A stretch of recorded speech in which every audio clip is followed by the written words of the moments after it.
دعا مسلمان میں عقیدہ توحید پختہ کرتی ہے، اور دعا اس دولت کا نام ہے جو صرف مومن کے پاس ہے، کافر کے پاس نہیں۔ نبی پاک علیہ السلام نے فرمایا الدعاء صلاح المومن، دعا مومن کا ہتھیار ہے، کافر کے پاس یہ ہتھیار نہیں ہے۔ مومن جب اپنے مالک کے حضور دعا مانگتا ہے نا، دنیا میں آپ کسی سے زیادہ مانگیں تو وہ ناراض ہو جاتا ہے، وہ کہتا ہے بھائی تو نے تو کام بنا لیا ہے، کل بھی دیا تھا، پرسوں بھی دیا تھا، روز روز تجھے کون دے؟ میرے نبی پاک علیہ السلام نے فرمایا جو اپنے رب سے زیادہ مانگتا ہے رب اس سے زیادہ راضی ہوتا ہے، زیادہ راضی ہوتا ہے۔ اب دعا مخصوص اوقات نہیں دعا کے، فرمایا اذا دعان، جب بھی دعا مانگو گے تمہارا رب تمہاری دعا کو، جب بھی دعا تو دعا کرتے رہنا چاہیے، ہر وقت دعا میں بندہ شامل رہے، اللہ کے ذکر میں شامل۔ یہ جو قرآن مجید نے کہا نا یا ایھا الذین آمنوا اذکروا اللہ ذکرا کثیرا، اے ایمان والو اپنے رب کا ذکر کثرت سے کرو، وسبحوہ بکرۃ واصیلا، اور صبح و شام اسی کی پاکی بیان کرو۔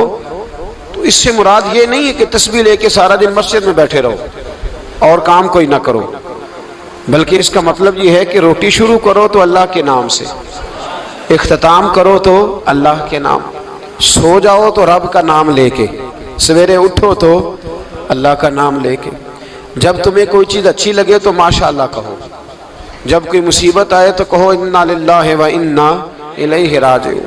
تو سارا دن اللہ کا ذکر جاری رہے گا۔ نبی پاک صلی اللہ علیہ وسلم نے مسلمان کو ایک دوسرے سے ملنے کا طریقہ بتایا۔ مصیبت آئے تو کیا کہنا ہے؟ صرف فوت کی پہ نہیں کہنا، اس کی وضاحت کر دو۔ کوئی بھی الذین اذا اصابتہم مصیبہ، جب بھی کوئی مصیبت آئے، اللہ کے بندے کہتے ہیں ہم اللہ کی طرف سے آئے ہیں اور اللہ کی طرف ہی ہم نے لوٹ جانا۔ تو میرے عزیز ہر وقت اللہ کا ذکر جاری رہے گا، ہر وقت زبان پہ رب کریم کا۔ دیکھیں نا نبی پاک علیہ السلام نے ہمیں ملاقات کا طریقہ بتایا۔ ایک صحابی آئے تو انہوں نے آ کے کہا السلام علیکم، نبی پاک علیہ السلام نے فرمایا رب تعالیٰ نے اسے 10 نیکیاں عطا فرمائی ہیں۔ دوسرے آئے تو انہوں نے کہا السلام علیکم ورحمۃ اللہ، تو محبوب فرمانے لگے، امام بہقی نے اس کو لکھا ہے، محبوب فرمانے لگے رب کریم نے اسے 20 نیکیاں عطا فرمائی۔ ایک اور آئے، عرض کیا السلام علیکم ورحمۃ اللہ وبرکاتہ، محبوب فرمانے لگے اللہ نے اسے 30 نیکیاں عطا فرمائی۔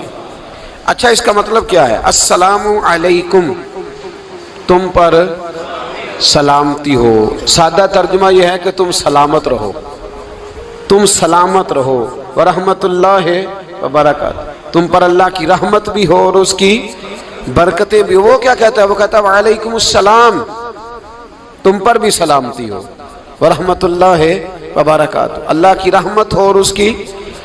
یہ جو مسنون دعائیں ہیں نا جو حضور نے ہمیں دعائیں سکھائی ہر موقع پہ، ان کا کمال دیکھیے۔ اب ایک مسلمان نے آتے کہا السلام علیکم، اس کا مطلب کیا ہے؟ تم پر۔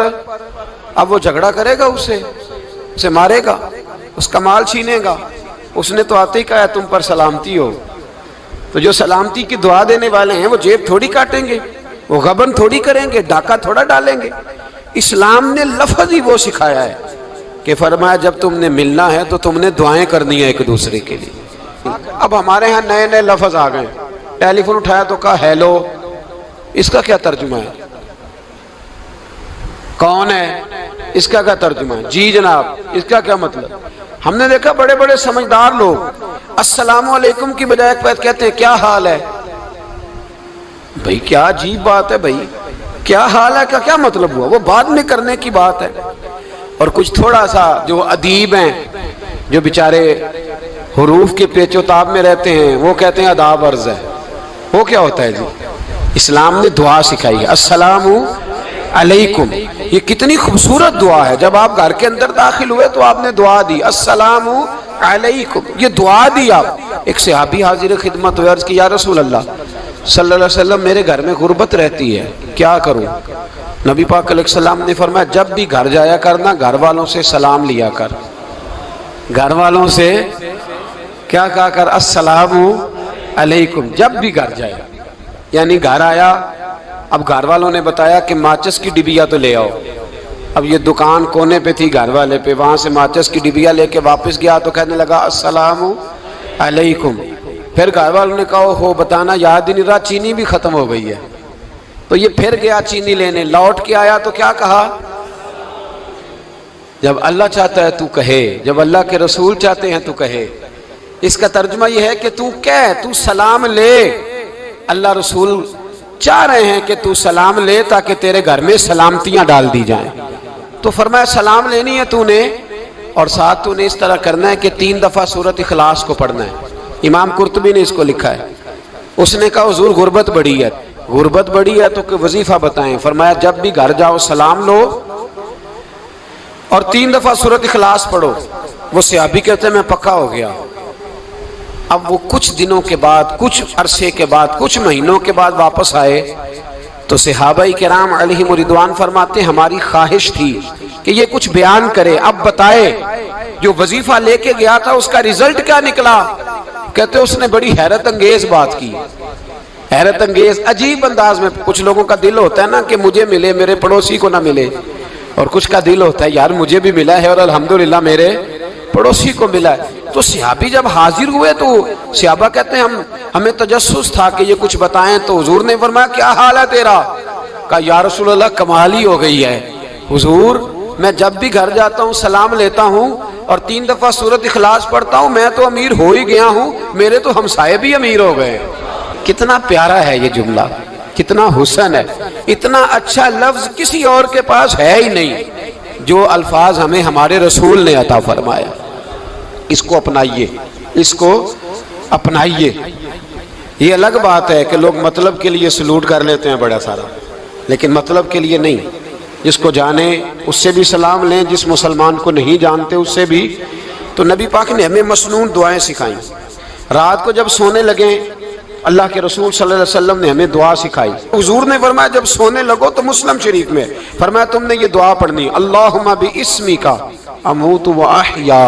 تم نے کہنا اے اللہ میں تیرے نام پر مرتا ہوں اور تیرے نام پر جیتا ہوں. نبی پاک صلی اللہ علیہ وسلم نے ایک حدیث میں فرمایا کہ یہ جو نیند ہے نا یہ موت کی چھوٹی بہن ہے، یہ موت کا ایک حصہ ہے.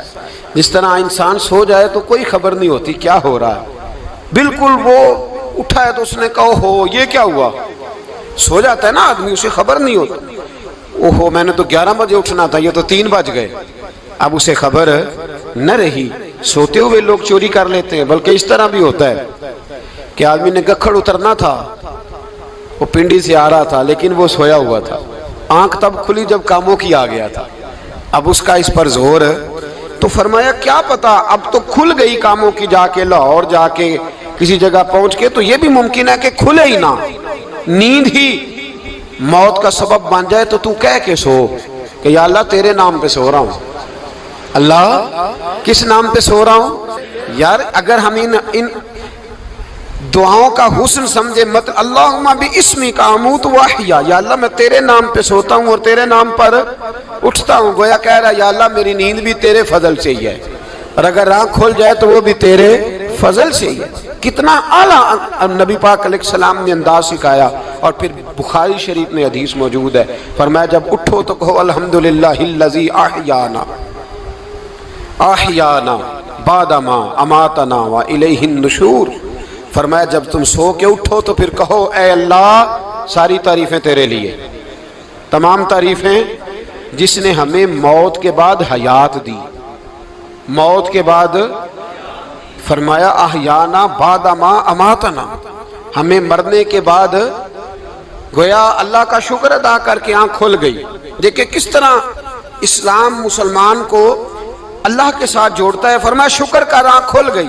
کہ یا اللہ تیرا شکر ہے تو نے موت کے بعد ہمیں دوبارہ حیات عطا فرمائی، یہ شکر ادا کرو. گویا تم یہ نہ کہنا کہ میں اٹھ گیا ہوں تو میرا کمال ہے، یہ نہ سمجھنا میں اٹھ گیا ہوں تو میں بڑا پابند ہوں، جب میں ارادہ کر لوں کہ میں نے 11 بجے اٹھنا ہے تو پھر میں اٹھ جاتا ہوں.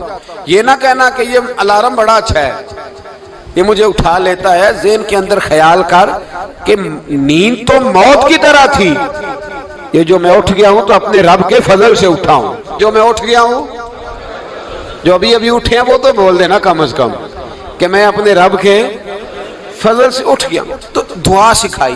پھر دیکھیے نبی پاک صلی اللہ علیہ وسلم نے فرمایا جب تم بیت الخلاء میں جاتے ہو نا، واش روم میں جاتے ہو، تو گندی چیزیں ہوتی ہیں وہاں، شیطان ہوتے ہیں، جنات ہوتے ہیں، یہ گندگی پہ ہوتے ہیں۔ جب تم واش روم جاؤ، بیت الخلا جائے، تب بھی دعا مانگو۔ کیا دعا مانگو؟ وہ دعا بھی نبی پاک صلی اللہ علیہ وسلم نے ہمیں تعلیم فرمائی اور بخاری میں ہے، کہا پڑھا کرو اللہم انی اعوذ بک من الخبث والخبائث۔ کہو اے اللہ ناپاک چیزوں سے میں تیری پناہ مانگتا ہوں، وہ نر ہوں یا مادہ ہوں، اللہ میں تیری پناہ مانگتا ہوں۔ واش روم کے اندر بہت ساری بری چیزیں ہوتی ہیں، جوان میری بات پر توجہ فرمائیں، وہاں بہت ساری گندی چیزیں ہوتی ہیں۔ انسان کئی دفعہ واش روم میں جاتا ہے، اسے وسوسے زیادہ آتے ہیں، یہ نوٹ کریں میری بات کو۔ اصل میں نا ہم بات ڈھونڈ رہے ہیں علاج اپنی بیماریوں کا، حالانکہ علاج تو سارا مدینے والے رسول کے پاس موجود ہے، محبوب کے پاس ساری دوائیاں ہیں۔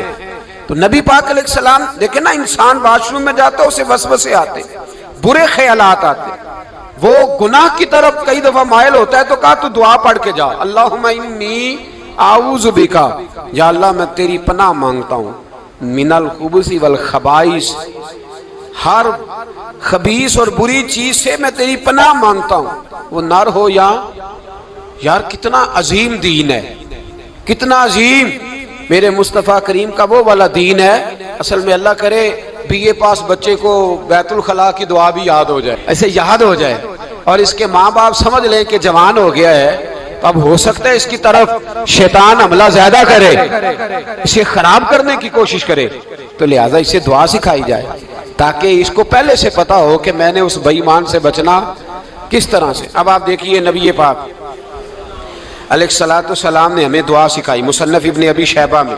کون سی دعا؟ واش روم سے نکلنے کی۔ اللہ اکبر، بڑی زبردست دعا ہے، بڑی زبردست۔ آپ یقین کریں اس ایک ایک دعا پر ایک ایک پورا بیان ہو سکتا ہے، ایک ایک۔ یہ اس لیے نہیں میں کہہ رہا کہ میں کوئی عالم فاضل آدمی ہوں، آپ کہیں گے کہ بتا رہے ہیں میں بڑا پڑھا لکھا ہوں، صرف یہ عرض کر رہا ہوں کہ اس کے فوائد پر، ثمرات پر جو اللہ تبارک و تعالی امت کو دیتا ہے، ان دعاؤں کی جو فضیلت حدیثوں میں آئی، اور پھر جو اس کے فوائد ہے، اور اس پر بات کروں تو ایک دعا تقاضا کرتی ہے کہ اس پر پورا ایک لیکچر ہونا چاہیے۔ دیکھیے آپ واش روم سے نکلے، دعا کیا ہے؟ دعا کے لفظ کیا؟ الحمدللہ الذی، ایک حدیث میں لفظ ہے غفرانک، غفرانک، اے اللہ میں تجھ سے بخشش چاہتا ہوں۔ اور جو مشہور اور معروف ہے مصنف ابن ابی شیبہ کی روایت، فرمایا الحمدللہ الذی اذھب عنی العذاب وعافانی، فرمایا اے اللہ تیرا شکر ہے، واش روم سے نکلا ہے تو کہہ رہا ہے یا اللہ تیرا شکر ہے تو نے مجھ سے اذیت دور کی، وعافانی، اور تو نے مجھے عافیت عطا کر دی، اذیت دور کر دی اور عافیت۔ بولیے واش روم سے نکلا ہے تو کیا کہتا ہے؟ یا اللہ تیرا شکر ہے تو نے مجھ سے اذیت دور کر دی اور مجھے عافیت۔ ڈاکٹر حکیم ہومیوپیتھک ایک چیز پر متفق کم ہوتے ہیں، پتہ ہے نا آپ کو، لیکن اس بات پر سب کا اتفاق ہے کہ اگر کسی کو قبض ہو جائے نا تو شاید 70 یا 72 بیماریاں لگ جاتی ہیں اس کو۔ اور جب آدمی کو قبض ہوتی ہے نا، پیٹ کے اندر فضلہ جم جاتا ہے، خارج نہیں ہوتا، اس کو اعصاب کی بیماری ہوتی ہے، اس کے ذہن پر اثر ہوتا ہے اس چیز کا۔ آپ یہ مت سمجھیں کہ کھانا کھانا یہ کمال ہے، اللہ نے یہ بھی نعمت بنائی ہے کہ کھانا جب خارج ہوتا ہے تو وہ بھی اللہ کا بہت بڑا احسان ہے۔ تو فرمایا تو سمجھا ہی نہیں، اگر تجھے قبض ہو جاتی، تیرے پیٹ کے اندر وہ چیز جم جاتی، تیرے لیے کتنی تکلیف کا باعث تھی۔ ان لوگوں سے پوچھئے جو اس کے بیمار ہیں، اس کے مریض ہیں، وہ کتنی تکلیف میں رہتے ہیں، سر میں درد ہوتا ہے، سر چکراتے ہیں۔ ایک بہت بڑا روڈ ایکسیڈنٹ ہوا تو ڈرائیور سے لوگوں نے پوچھا کہ مسئلہ کیا ہے، تو کہنے لگا میں قبض کا مریض ہوں، تو میں کھانا کھا لیتا ہوں تو میرے ذہن پر وہ اس قدر زیادہ گیس کا غلبہ ہوتا ہے کہ میں سخت تکلیف میں ہوں۔ نبی پاک علیہ السلام نے ہمیں سمجھایا اور بتایا کہ سمجھ لو یارو، کھانا کھانے کی نعمت تو اللہ نے تمہیں عطا فرمائی ہے، لیکن کھانا کھانے کے بعد اس کا اخراج بھی اللہ کی بہت بڑی نعمت ہے، تو اللہ کا شکر ادا کرو۔ پھر جب آپ گھر سے نکلیں گے تو بھی اس کی دعا ارشاد فرمائی، بسم اللہ توکلت علی اللہ، اللہ کے نام سے گھر سے نکلتا ہوں اور میں نے بھروسہ بھی اللہ کے نام پہ کیا۔ جب گھر سے نکلیں تو کس کے نام پہ بھروسہ کریں؟ بولیے حضرت رابعہ بصریہ رحمت اللہ علیہا، آپ تشریف لے گئیں حج کرنے، جس دن واپس آئیں اپنا اونٹ کہہ گئی جاتی دفعہ، کہنے لگی اللہ میں تیرے حوالے کر کے جا رہی ہوں، اور بسم اللہ توکلت علی اللہ، بھروسہ بھی تیری ذات پہ۔ جس دن واپس آئی نا اسی دن کسی نے بتایا کہ اماں آج ہی تیرا اونٹ مر گیا ہے، تو اونٹ کے سرانے کھڑی ہو کے کہنے لگی مولا میں تو تیرے نام پہ تیرے پہ بھروسہ کر کے گئی تھی، تیرے حوالے میں تو تیرے گھر گئی تھی۔ تو لوگ کہتے ہیں اماں کے منہ سے لفظ نکلے تو اونٹ زندہ ہو کے کھڑا ہو گیا، کھڑا ہو گیا ہوں۔ تو اماں کہنے لگی نہیں تمہیں غلطی لگی ہے، مرا ہی نہیں تھا، پہلے سے ہی موجود تھا، گویا اپنی کرامت بھی نہیں ظاہر ہونے دی۔ تو بھائی گھر سے نکلیں تو کس لفظ پر کہ یا اللہ میں تیرے بھروسے پہ نکل رہا ہوں میں، اس کے دو فائدے ہوں گے، ایک تو آپ اللہ کی امان میں جا رہے ہیں، اللہ کی امان میں آ رہے ہیں، اور دوسرا جس گھر کو آپ چھوڑ کے جا رہے ہیں اسے بھی اللہ کی امان میں دے کے جائیں۔ تو کتنا لذت والی دعا ہے جو نبی کریم علیہ السلام نے ہمیں سکھائی۔ اب ذرا حدیث سنیں خوش ہو کے، دیکھیں حضور نے دعا سکھائی، فرمایا جب دیکھ لو نا کسی کو ہنستا ہوا، کیا کرتا ہوا؟ ماشاءاللہ آپ تو ہنسنے لگے۔ جب کسی کو ہنستا ہوا دیکھو تو کہا کرو اضحک اللہ سنک، یہ دعا یہ بخاری ہے، فرمایا دعا مانگا کرو جب کسی مومن کو ہنستے ہوئے دیکھو تو دعا مانگو اضحک اللہ سنک، اللہ تجھے ہنستا ہی رکھے، اللہ تجھے، بولیے